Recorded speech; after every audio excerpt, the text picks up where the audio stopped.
Hey, this is Alex, and I wanted to talk to you today about staying calm and how to make a PowerPoint and making sure you do it effectively, on time, and don't freak out about it. And that's the biggest thing because we all know whenever we have to do an assignment, or we do multiple assignments, think of a million different things we have to do for it.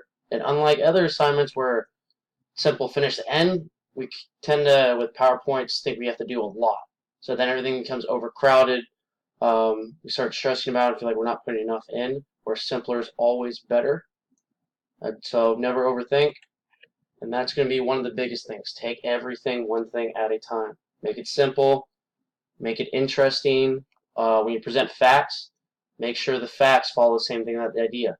So don't over adjust everything and make everything fit into one thing.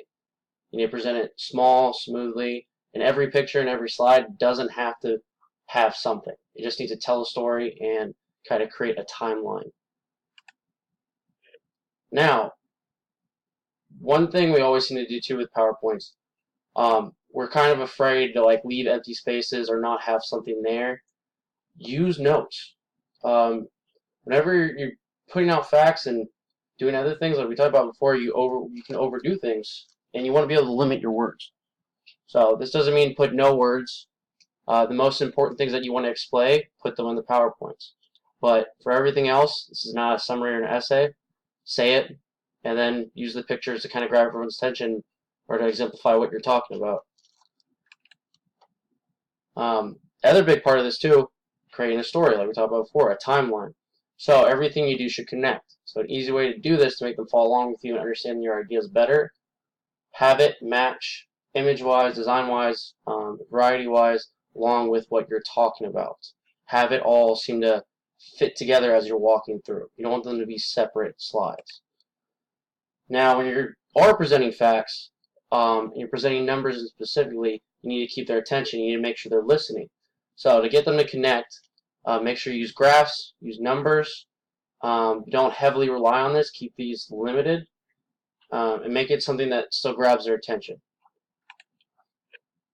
That with that too, talking about boredom, make sure to use variety, color, design. Um, Change it from being realistic to animated. You want to make them connect, and everyone connects differently. Some visually, some auditory, some logically, some emotionally. So you want to touch on that. You have to remember you're talking to a bunch of people. Everyone learns differently and grasps things differently. So make sure to push that into the slides, and then make your visuals just emphasize those slides even more. Um, One other thing too, thank you for your time. Make sure you follow time limit. Like with everything in the presentation, don't want to overdo. You don't want to go over on time. Simple is always better. Just make sure that you're keeping attention and keeping that storyline going. Thank you.